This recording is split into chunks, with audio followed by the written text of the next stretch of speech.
Okay, hello everyone. My name is Victoria Pilato. I am the Digital Projects Librarian and Liaison to the Art Department for Stony Brook University Libraries. I'm excited to welcome you all to the Art in Focus lecture series. This event is being recorded and shared with all attendees when ready. This lecture is co-sponsored by Stony Brook Southampton Library and the Pollock-Krasner House and Study Center. We would like to extend our thanks to Stony Brook's John H. Marburger III Fund for supporting the series. The Art in Focus series used to take place in person at the Southampton campus, but it's great to see more attendees in this virtual format. So thank you for being here. I'll share a few logistics before getting started. We will have time for Q&A after the lecture. We will only be taking questions via chat, and you can leave questions via chat at any time. Please remain muted throughout this event. That is appreciated. Now I'd like to welcome Helen Harrison, Eugene V. and Claire E. Thaw, Director of the Pollock-Krasner House and Study Center, as well as a coordinator of the series, to introduce our speaker. Oh, thank you so much, Victoria, and thank you to Stony Brook University Libraries for co-hosting this event. We've done this series for several years now, and I'm delighted to be able to do it on Zoom because it does definitely increase our reach. And especially because we have such a distinguished speaker today, it's wonderful to be able to share her insights more broadly. Gail Levin is Distinguished Professor of Art History, American Studies, and Women's Studies at Baruch College and the Graduate Center of CUNY. She specializes in art of the 20th century and 21st centuries with diverse research interests that include the work of Edward Hopper, Marcin Hartley, Yasuo Kuniyoshi, Judy Chicago, women artists, Jewish artists, Chinese emigre artists, and contemporary art of the United States, Europe, and Japan. Among her many books are Edward Hopper, An Intimate Biography, Theme and Variation, Kandinsky and the American Avant-Garde, 1912 to 1950, Becoming Judy Chicago, A Biography of the Artist, and Lee Krasner, A Biography. She has written a catalog essay for the current exhibition of Lynne Drexler's work at Barry Campbell and Mnuchin Galleries in Manhattan, and she is going to tell us something about the forgotten abstract expressionist, Lynne Drexler, tonight. Please welcome Gail Levin. Thank you, Helen. I hope everyone can hear me.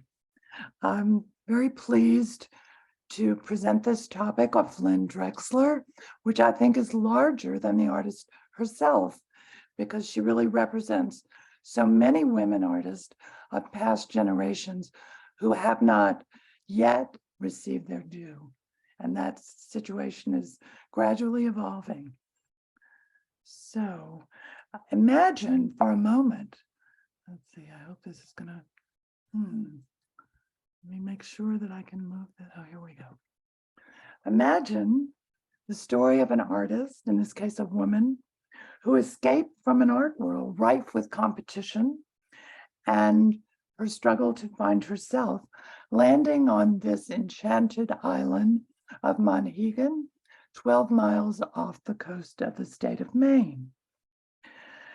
She didn't like the art world, so she retreated there for the last part of her life.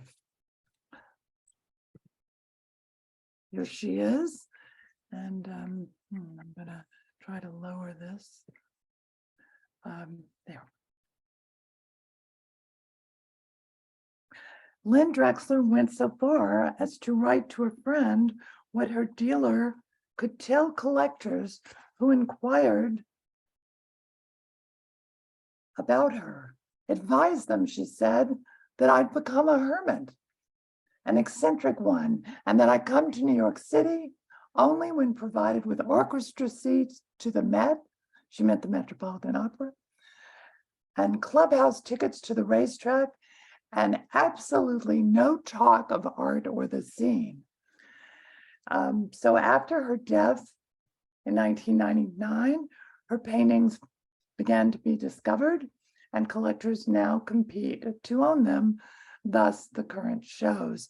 And here you see Lynne at the Chelsea Hotel, where she lived briefly in 1971, and in her home in Maine, which we'll get to later.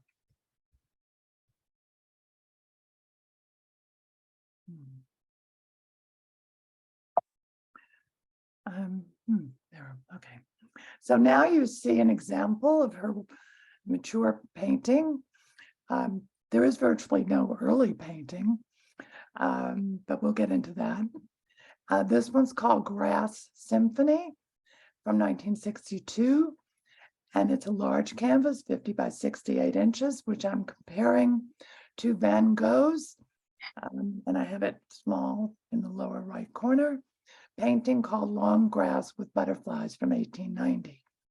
The two artists shared an appreciation of nature, and Drexler really created a kind of synthesis of post-impressionist landscape and post-war painterly abstraction, quite an original synthesis.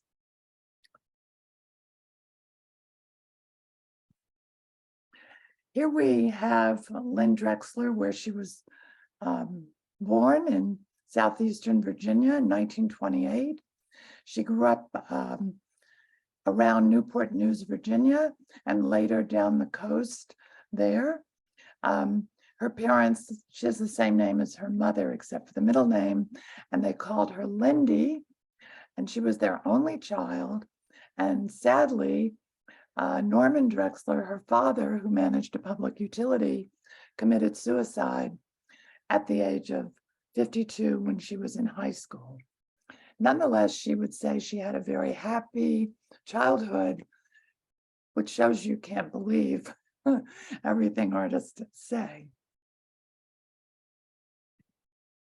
Here you see her on the lower left front row in her private school in Charlottesville, Virginia in 1943, right around the time of her, just after her father's suicide.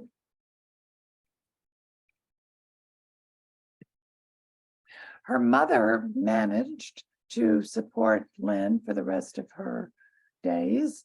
She was enormously supportive as a parent of Lynne's ambitions as an artist. The mother is descended from the first governor of Virginia. Actually, I think it's the first two colonial governors, and from the Confederate General Robert E. Lee. So on her mother's side, an old family. But the mother was reduced to running a guest hall, a kind of boarding house for visitors called Linden Hall, very close to the campus of William and Mary. And this is an ad for that business in 1960. So suddenly, from a childhood which was rich with piano lessons and dancing lessons and private art lessons from a local Italian painter whose name has not come down to us, but Lynne Drexler's early paintings when she was 9 years old do survive. And you can see that she already is able to depict perspective, landscape, color, seascape, etc. Very sophisticated for a 9-year-old. But there's not much else until after she has been in the Hans Hoffman class. But more about that later.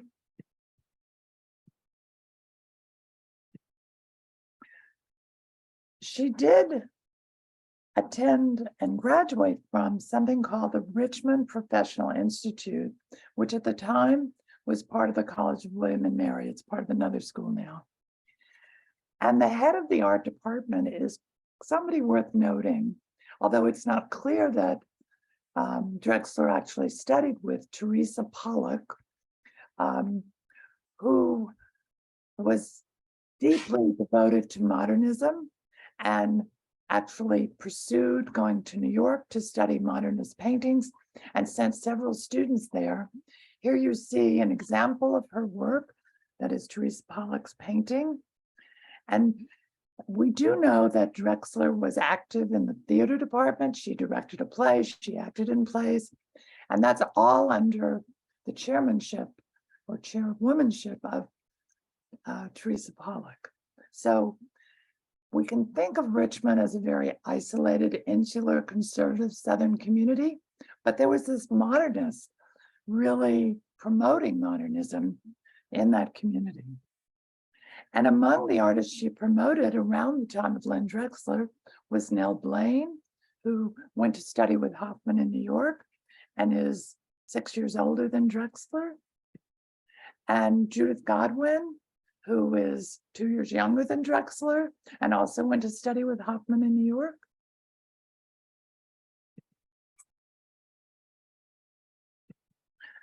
So abstract expressionism coming out of Richmond was not as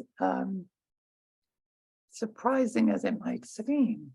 Now, Teresa Pollock, the teacher in charge, who sent these students to study with Hoffman, had herself gone to New York and studied with Max Weber, who himself had been in Paris studying with Henri Matisse in 1908. And here's a painting from that time, and Weber in the Matisse class, Weber's show at MoMA in 1930. And here's the Hoffman class, Hans Hoffman, the German emigre. I'm sure he's familiar to many of you. And the amazing thing is that Teresa Pollock, and that's spelled differently than Jackson Pollock, as you notice, she actually went to study with Hoffman after her student Drexler, a couple of years later. But she was already 59 years old, Teresa Pollock was, when she went to study with Hoffman. So she was so deeply committed to modernism that she kept right on learning with a new artist embracing new styles. And as I mentioned, Drexler directed a play her senior year, and it was Lord Byron's Love Letter by Tennessee Williams, which is interesting for its connections to Provincetown, where she would study in Hans Hoffman's summer school, but also where a few years earlier Tennessee Williams was before her, and where he knew the abstract expressionist Jackson Pollock, for example. And as the biographer of Lee Krasner, I want to mention that in my attempts to do the first research, art historical research on Lynne Drexler, and what I'm presenting is very early research, it was just amazing to me how many connections there were to Lee Krasner. I'll be sharing some of that with you. Well, Drexler's mother was so supportive that after high school, she paid for, and after the suicide of her husband, Lynne's father, Lynne's mother paid for 2 trips, major trips to Europe for Lynne to look at art, study art, and just imbibe culture. And here you see her passport photo. I did not want that. In 1949, and she goes off in 1950 to London. And she says almost nothing to any of her friends, and there are very few documents about these trips abroad, other than the passport. So we know she went to Switzerland and Italy and Scotland, spent a lot of time in London. But she did recall, especially, and I love this because the artist she recalled, Henry Moore, is the first famous artist I ever met. I interviewed him as a graduate student for my master's degree in 1970. So I felt immediate resonance with Lynne Drexler, who admired, as I did, Moore's shelter sketchbook drawings, which he did during the war. And of course, by the time she arrived in London, London was still quite scarred from World War II in 1950. But one of the things Drexler mentioned was that she got the idea of using crayon with watercolor or ink, or the crayon, the wax resists that. And this is an example of Drexler's later work, 20 years after Moore, 10 or so years after she was in London, but that's one of her influences. And here again, you see another of Moore's shelter sketchbook drawings, and one of Lynne Drexler's study from around 1970 she did a lot of crayon drawings and paintings based on listening to music, especially opera. And I think you can see that she really got the rhythm of the circular vortex of Moore, and this was the tube in London during the war. Well, one of the other things Lynne Drexler did in London was to go to Royal Albert Hall, I believe it was, and she heard Wagner's Ring Cycle. And she commented it was just the soaring, the gloriousness of the music, the beauty and the power and the glory of it. And I have a little picture of an actual performance of the Ring Cycle. I'm not going to get into the German, you can look it up. But this is Götterdämmerung, which is on view right now at the Mnuchin Gallery in New York, and I believe is owned by in Greenville, South Carolina, that museum, and it's truly one of her masterpieces. And we'll get back to it. But when she got back from the second trip to Europe, she was sick. We don't know what with, although I think it might have been depression from her father's suicide, but I have no proof of that. But she was told to take art that would help her recover. And she signed up for art courses at night at the College of William and Mary. We know one of her teachers that she mentioned was Thomas Elston, who was born in Maine. And he's very obscure, but I managed to find this rather somewhat Fauvist nude of his on the internet. So that's kind of what I know about him, not that much. But two of the men she met in Richmond and Williamsburg, she was in both, directed her to go and study with Hoffman. There were two Hoffman students. Hans Peter Kahn, I believe he was Wolf Kahn's brother, a German refugee from Nazi Germany, who had studied with Hoffman and was teaching at a local college. And Ward Bennett, born Howard Bernstein, a modernist designer who had studied with Brancusi in Europe and Hoffman in New York. And for those of the audience near the Pollock-Krasner house on the east end of Long Island, I remember when Ward Bennett was living in Springs in East Hampton toward the end of his life. So these are the two guys, the Hoffman students, that she credited with sending her to study with Hoffman.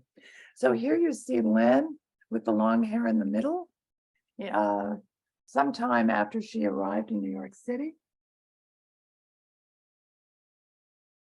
And she immediately moves into a very cheap sort of the Evangelina sort of Salvation Army boarding house. And so she gets there the end of 55. And by February 56, she's in Hans Hoffman's class. And she adores it. She adores Hoffman. They obviously got along very well because it's almost the end of his teaching career. It's the last time he'll be teaching in New York City. But he still has another 2 summers in Provincetown before he retires from teaching. And he gave her, as you're going to see, a letter because she wanted to go on studying so she could get a teaching degree, in order to enable her to teach. So she wanted to go to Hunter College, which she did, to study with Robert Motherwell. So she's a late abstract expressionist who studied with both Hoffman and Motherwell, getting along very well with both. So in that summer of her participation in Hoffman's Provincetown summer school, one of the classmates was the much older woman, really half a generation older, Ida Kohlmeyer, who came from the South.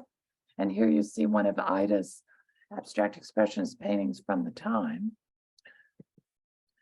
And of course, Drexler is following in the tradition of Lee Krasner, who studied with Hoffman in the late 30s.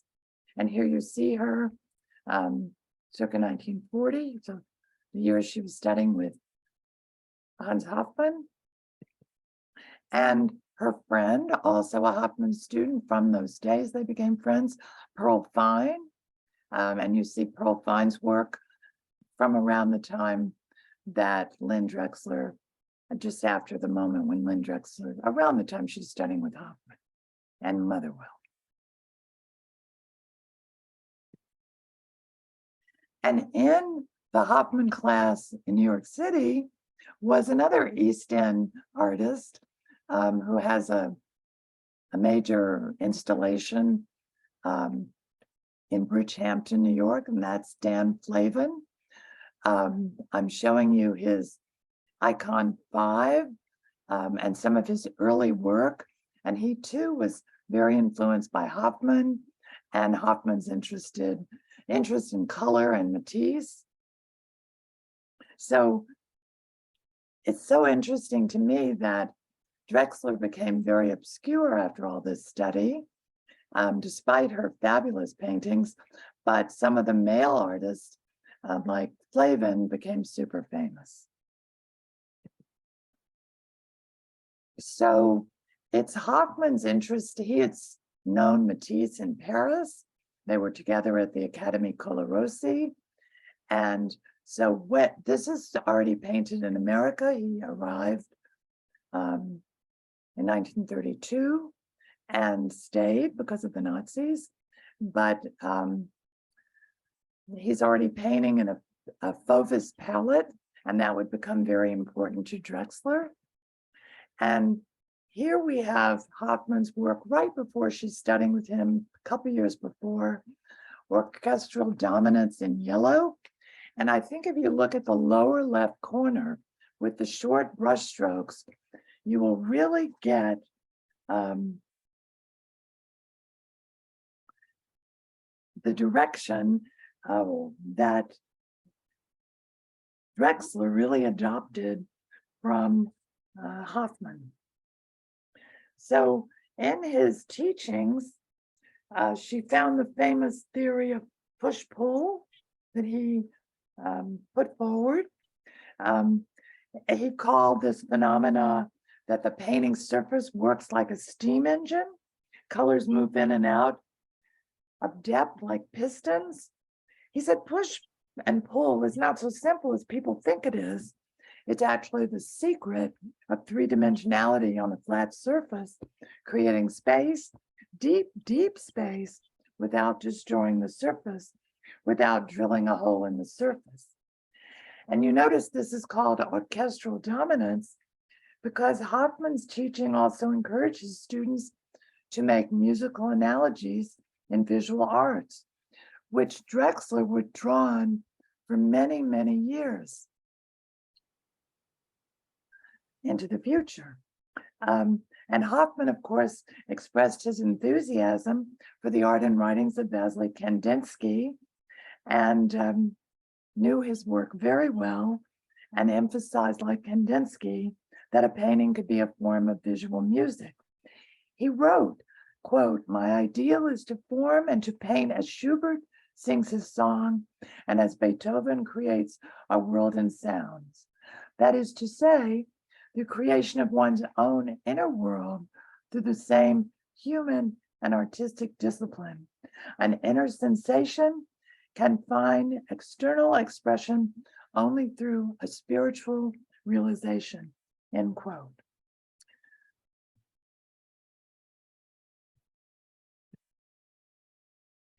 Now I'm comparing a 1958 Drexler, one of the earliest paintings, Blue Horse, Red Rider, and I'm going to show it to you now larger. And I think you can see the daubs of paint that she developed in the synthesis of post-impressionist landscape painting and post-painterly abstraction. And classical music remained a very important source for her. And she regularly attended and sketched in concerts at Carnegie Hall. And also, I'm showing you Kandinsky and Franz Marc's Blau-Reiter Almanac from the early 19 teens, which she probably knew about through Hans Hoffman. And Kandinsky also did a book called Klänge, sounds and made a lot of musical analogies. So this is her letter to Hans Hoffman, which I know you can't read, from January 16, 1957. Here's a detail. And she said, she's telling him when she studied and she's asking him for a letter. And she says, my interest in going to Hunter lies mainly in that I would like to have a Master's of Arts degree in the eventuality that I would have to teach or seek work in a related field in order to continue painting. And Hoffman wrote her back a handwritten note you see here. It's dated a year earlier. He's one of those old people that in January hasn't remembered that the year has changed. So that's how I explain the date. But he gave her A's, and she did get into Hunter to study with Robert Motherwell, whom you see here. And you see work from the time by Motherwell, which is amazingly bright in palette, je t'aime. We don't often think of Motherwell with such a bright palette. We think of perhaps his homage to a Spanish Republic. She adored Motherwell, even as she had adored Hoffman. She thought Motherwell was the greatest mind she had ever met. There she is at the time. She's a young girl in the 50s starting out. And yet Motherwell told her, if you're going to go out and teach, I don't even want to teach you. You should be a painter. And what was he thinking? How hard it is for women at that time. Well, he was thinking he was about to get married to another woman artist, and she could be an artist without a problem. Helen Frankenthaler. She was from a very rich family. Her father was a judge, and Motherwell was from a well-to-do family himself. Now, Lynne Drexler had been from a well-to-do family, but now her father's income wasn't part of the picture since he was no longer alive.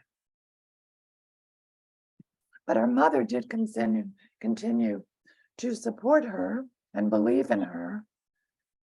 I can only think if my own mother had been like that, I might have been a painter, but she wasn't. So in November 1957, Drexler's mother wrote from Virginia about a friend named Mercer. And Helen Harrison, I want to ask you to think about whether this couldn't be George Mercer, who was arranging for Drexler to meet the prominent art dealer Betty Parsons. And the mother wrote, I think that may help a lot more than hanging around the Cedar Bar with a bunch of drunks. And Audrey Flack, I think, is listening, and just slightly younger than Drexler, and hung around the Cedar Bar earlier than Drexler. And maybe we'll hear from Audrey, but the mother says, I was upset when you said one knocked one down. That was a little bit garbled, but that's how it transcribes. I hate to think of you in such a place, the mother writes. Mr. Motherwell may know what he's talking about, but I can't see how it will help a nice girl like you to hang around a bar. And you seem to be going there a lot lately. Well, Mercer, George Mercer, who knew Betty Parsons, could possibly have been Lee Krasner's friend from the Hoffman School, who from 1941 spent 3 years in the US Army working in camouflage in Fort Belvoir, Virginia, very close to where Drexler's mother lived and Drexler was living at the time. And Drexler's mother later refers to George, who wanted to know if you were taking any courses at Hunter. So we got Mercer and George, and that's how I put this mystery together. Well, this is perhaps the earliest major painting we have by Lynne Drexler, called Opera, from 1958. And I think you can see kind of combination of influence of Hoffman and Motherwell. It's a beautiful picture. And she also studied, however, printmaking with Gabor Peterdi, a Hungarian immigrant who also taught at Hunter. I've not been able to get a hold of pictures, but there are some surviving etchings from that period. Instead, I'm showing you a lithograph that she did a few years later at the Tamarin Lithography Workshop in Los Angeles, where she would go with her future husband. Yes, there's a husband in the picture. But meanwhile, I wanted to come back to this 1959 painting, the Twilight of the Gods, or Götterdämmerung, after Wagner. And she had heard this, certainly we know, in London in the Wagner Festival while she was there on the first trip. And of course, it comes out of Norse mythology. It's incredibly dramatic, and she loved that. She adored Wagner and all, especially the very dramatic opera, not lighter ones so much. And I think her very hot palette, we could relate this to Lee Krasner's painting of the time. I'm thinking of the palette of Listen, which is Krasner's painting right after Pollock's tragic death in the automobile accident. And the sort of interest in nature is something she also shared with Lee Krasner. And I'm sure she knew Krasner from Martha Jackson's, her shows at Martha Jackson Gallery. I don't mean she knew Krasner personally, she knew the work. And this is a 1959, another hot red painting called Mataoka Aflame. The name refers to Pocahontas, whose name at birth was Mataoka, the flower between two streams. And I'm showing you a 17th century image of Pocahontas. And of course, this links to Virginia colonial history, in which Drexler grew up. She also did work on paper. I just wanted you to see this gouache. There are lots of them. And this is her painting, Sun Ray, from 59 to 60. And I think you can see, I don't know if she knew Klimt, but it's very reminiscent of this portrait of Adele Bloch-Bauer, which is so celebrated now in its palette and its some of the structure of the elements. And a lot of these early 60s works, late 50s, early 60s works refer to Virginia, where she grew up. Machipongo is a Native American name from there. Was the Algonquin name for Hog Island. And there's a famous almshouse farm there today. And Gloucester yellow doesn't refer to New England or England Gloucester, but there's a Virginia county near where she grew up called Gloucester. And this is how she looked around the time she's painting it, age 32. She's still a young woman. And she finally gets a one-person show at a co-op gallery, but a famous one, with people like Philip Perlstein and Alex Katz, choosing her work for the Tanninger Gallery, which is one of many co-ops in Greenwich Village on East 10th Street. And I've got the price list. Her prices were very modest, from about even 300, 250, 750, up to 950, quite modest. And you could see the work that could have been in the show. The works are all untitled. We don't know what was in the show. This is called Misting, from the same year, 1961. It's now in the Portland Museum of Art. And this one is called Raw Land, from the same year. Large, 81 by 60 inches. Drexler was very tuned to nature at this point. And there's this one, Flowered 100, 1962, which I want to say to all the women artists, take care of your health and try to live into old age, because look, her estimate was 40 to 60,000 and went for over 1 million last March. $1 million, that is. And it's wonderful to see women artists being reevaluated and better appreciated. And what better to appreciate than market value? Here we have Rose Nocturne from 1962. And we've already seen, I just wanted to show you where this falls, the Grass Symphony from 62. And that's the year she marries an artist by the Swedish descent called John Hultberg, who was much better established than she was, 6 years older. He had gotten a Guggenheim grant in 1956. He was a model at the Cedar Bar, and that's actually not a very positive thing because he was doing a lot of drinking. Remember, Lynne's mother warned her against the Cedar Bar. She actually met Hultberg at a Halloween party at the Artist Club, a lot of drinking there too. And Red Grooms made this caricature or sketch of him. And, you know, typical for a woman, she kind of follows Hultberg, who's better established around.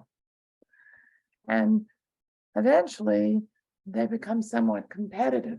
One of the problems was Hultberg was represented by the dealer Martha Jackson. And Martha Jackson seems to have had an interest, a personal interest in Hultberg. I'm not sure she liked his getting married. She was so worried about his drinking that she helped buy a house for him on Monhegan Island, Maine. She held on to part of it, so she didn't just give it to him. But eventually, pretty soon, Hultberg and Drexler went to stay in the house, and Martha Jackson was also a too often house guest. That's a complicated story I'm not going to go into tonight, but you can read about it in my essay for the Drexler show at the 2 galleries currently on in New York. John Hultberg's garage was something he made at the Tamarind Workshop. It's today in MoMA. And Drexler was with him there, also a fellow, and she made Valley, that I'm showing you here, one of several, a portfolio that she produced at the Tamarind Lithography Workshop in '63, and hers is in the Art Institute of Chicago. Both are abstract. I don't think that one is derivative of the other at all. That's Drexler's. That's Hultberg. Now, here's Fire Bush. This is, I think, an intriguing painting. And what did she mean by the title? This is from 1963. Firebush is actually a tropical evergreen shrub, but it's not even hardy in Virginia. You've got to go to South Florida, which she didn't. So I'm wondering if we can relate it to Rothko, who illustrated, he worked as an illustrator, and he did a whole illustrated Bible in which he showed divine light. And I relate that image of, this is by Rothko on both sides, of the divine light and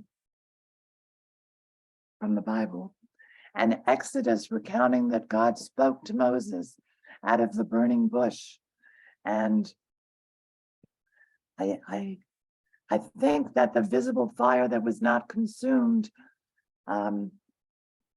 came to Rothko as the concept of bright light to suggest the sacred. And I wonder if that's not what Lynne Drexler was doing, expressing the spiritual, the sacred. On the other hand, Drexler loved plants and nature, and we could compare her to Barnett Newman's early genetic moment, her orbited seed from 1965 has something in common with, and I'm not suggesting she looked at it, but that both appreciated nature. and how things begin to grow. And here we have her 1965 Flowered Convention, her harmonic sphere from 66, and her grass fugue. Fugue is a contrapuntal compositional technique with two voices in music. She certainly was referring to that. Floral Chaos from 1967. And this is how we know her titles by and large. It's not like Edward Hopper with careful record books listing every painting when it left the studio for sale or gift or loan. But she wrote on the backs of paintings, and this one just got an X. Most of them get names. I thought you would like to see that. And this is her Towards Twilight from 1968. And I wanted to just pick an anonymous photograph so that you could see there is a purple twilight, of course. And Sunset Sea from 1969. She's already spending time on Monhegan Island with Hultberg. She's not going a lot because he's such an alcoholic and she doesn't like all the wild drinking there. And then they have moved into the Chelsea Hotel, lots of drugs and wild drinking. And there's a book about the Chelsea that tells some of their escapades, and especially John Hultberg's. And here you see her photograph by Dorothy Beskin. Some of you might know her from East End at the Chelsea. And here you see her, they moved out in 74 to a Soho, early Soho loft on Broome Street, where she painted a series to music and blue windows. She said she painted in response to Beethoven's Fifth Symphony. And we can think back to Hoffman's encouragement to listening to composers like Beethoven. And then I wanted to mention her connection to the pattern and decoration movement, to Miriam Shapiro, whom she knew from group shows at the Tanager and elsewhere in New York. And this is Drexler on the left, quilting and textile work. And here's another connection. In the Chelsea, she was making pillows and quilts for the designer, Charles James, the same designer who designed this and other clothes, the suit for Lee Krasner in 61, 62, who gave it to the Metropolitan Museum. But Drexler knew him years later. That's her quilting and applique. She goes back to representation when she's in isolation on Monhegan Island. And here are the last pictures, 81, that I'm going to show. Whoops. And pattern wash. And I'm just going to put this up briefly in case anyone is interested in my, some of you have been following my lively story with Edward Hopper and the art theft. And there's a new podcast on the art newspapers, The Week in Art, and a new article that I just love that's just appeared on Halloween in the art newspaper, if you happen to subscribe. So let's go back to Drexler. And I don't know if we have any questions, but that concludes my remarks. No, thank you so much, Gail. I mean, it's wonderful to see such an impressive body of work, but at the same time, it's kind of sad that during her lifetime, it wasn't exhibited or appreciated. Did she keep everything in Monhegan? Was it all there? Yes, she did, and she did exhibit in her lifetime. There wasn't time to go into all of it. There was some gallery, I don't know if you've ever heard of it, I can't find anything about it, called the Alonzo Gallery. And there was a Roku gallery that had a celebration of all the artists from Tanager. She was included in that. So she was in a few, and she had a show in Los Angeles that got fabulous reviews.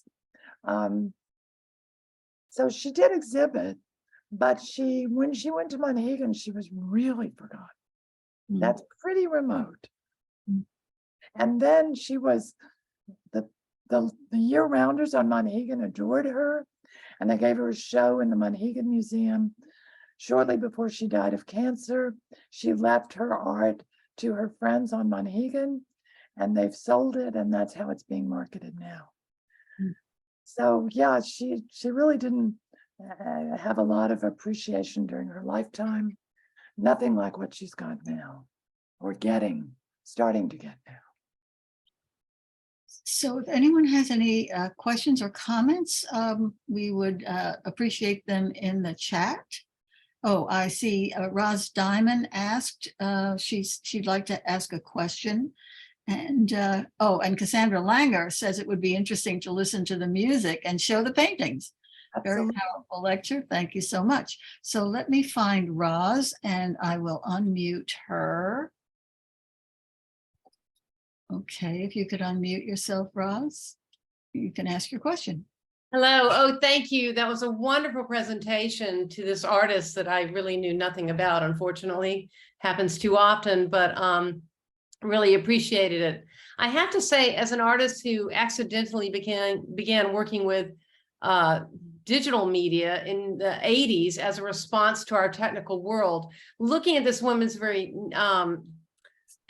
abstract in some ways, but things about nature, I also felt this sort of mathematical in her marks. There seems to be this, to me, some kind of possible precipitation, maybe not of the digital world, but certainly of the mathematical construction that is part of nature, because she has so many, her marks on these big swaths of color. It's like these little punctuation marks. And I just wonder, Gail, if you found any correlation yourself to, I mean, the mechanical age in some ways.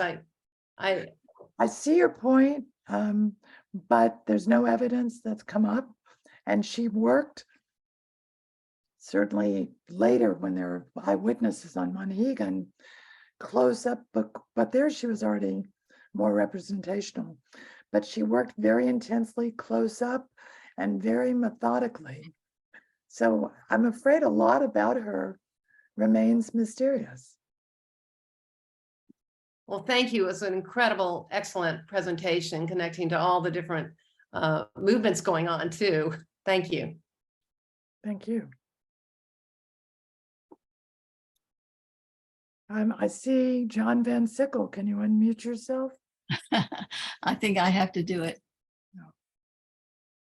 And I unmuted John Van Sickle. You're unmuted yet. It was just that following this, I was struck again because it was brought home, not that I hadn't heard some of it before, how Gail's diligence and skill at research teased out these threads of connection between this Southern girl and Hoffman and Weber, though, and the roots back even to Matisse, and other women also came out of the woodwork thanks to this research. So that turned out to be a kind of a network, which has of course been forgotten, and now this happily, part of it is coming up. But Gail teased that out, and I think it was a very interesting and important part of it. That one, Miss Pollock, that person who'd already studied with Hoffman, that kind of thing. It's fascinating. No, actually, she studied with Hoffman after she sent all these students to study with Hoffman. Later. You think that maybe she was inspired to study with Hoffman by Drexler?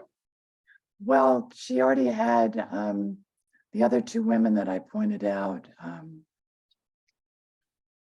No, I'm not thinking of their names, but so she had Nell Blaine and yeah, she had three of her students to study with Hoffman. Well, to the extent Drexler was actually her student, we can't find a transcript for Drexler at college, but she did get a degree. And Teresa Pollock was the chair of her department, in which we know she worked because theater was also in that department.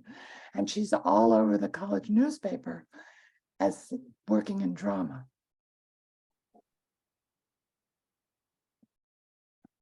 I see James Evans says, I'm sorry if you already covered this. I think he came in a little late, but what was her reason for her isolation from the art world in general and the world in general? She really didn't like the pressure of having to succeed in New York. And I think she was very put off by all the drinking and drugs at the Chelsea, but then she ended up with something of a drinking problem later in life on Monhegan Island, though she managed to keep it under control before 5 o'clock, from what I understand. But in some place like Monhegan, which is so isolated, you could see that someone would fall into drinking or depression or both, just Well, being actually, cut off. actually, her husband, John Holbrook, said he couldn't go there. He ended up going through Alcoholics Anonymous. And then he said he couldn't be around her because she drank. It was much more the drunk all around the clock. I mean, in that book on the Chelsea Hotel, he's described as a drunk in great detail. Mm. Now I see Linda is asking, oh, actually, well, there's another question or comment from Cassandra. Say it would be interesting to study her timing and intervals, as there's a kind of movement and patterning, which I guess has to do, I suppose its relationship to music is also the meter and the rhythm. You can definitely see those analogies. And then Linda says, I see parts of her work as architectural as opposed to natural, concrete as opposed to the fragile and the soft curves. Linda, I'll be happy to unmute you if you'd like to elaborate on that a little bit. Let me find you here. Oh, you're unmuted. Okay, good. I just find it so interesting, the pitting together and the juxtaposition of what I see as concrete and architectural, as opposed to natural forms, curvilinear forms. And I'm finding her work very fascinating. So thank you, Gail, for introducing me to her. I really didn't know her work. Unfortunately, there are too many wonderful women artists in that situation. Thank you. Well, it's interesting too, when you look at the mosaic-like quality of a lot of the paint application, almost like tesserae, you think of Jean Reynal, who was another female artist, but who's specifically known for her mosaics. And in fact, the Washburn Gallery is doing a show of mosaics that's opening in mid-November.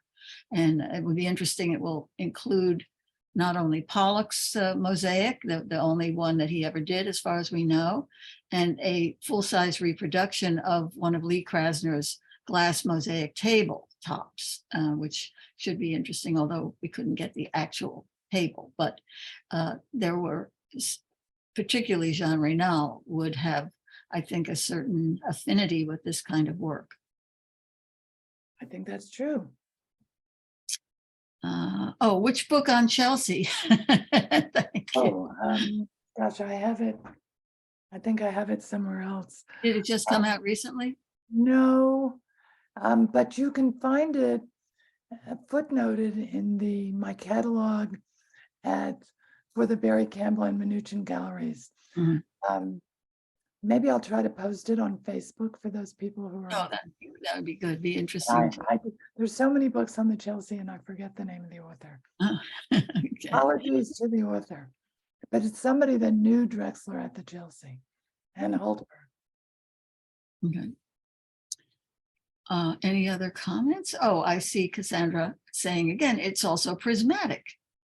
I wonder if one could explore that further. Yeah, you think about Alma Thomas, another artist who was using a lot of prismatic color. Yes. Although I don't think that Lynne Drexler knew Alma Thomas, because Thomas didn't really start her mature work until after 1960, when she retired from teaching. I think that Lynne Drexler is really not very derivative and quite original, but I'm sure that art historians are going to have a field day studying her work now, that one would like to see, you know, more of it in one place. One of the problematic issues was just getting my hands on. It's always difficult when you don't have a catalogue raisonné and the full body of work to really study. So, you know, when I was making this lecture, I kept adding everything so I could get an overview, and I had to chop it off. No, I think you gave us a very well-rounded picture, and especially interesting to see the very late work where she's going back to more representational imagery. Yeah, that's a whole other story. I want to thank everyone for coming and participating. Thank you.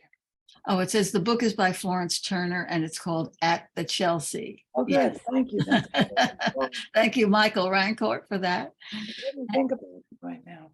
And thank you all very much for being part of this. We really appreciate your attendance. Thanks to Victoria Pilato for hosting, and also to Stony Brook University Libraries for being our platform. And we will be back with more Art in Focus talks in the spring. And we hope that we will see you all then. Good night, everyone. Thank you, Helen. And I hope everyone will see the shows in New York now, those that are in New York. Right. Thank you. You're welcome.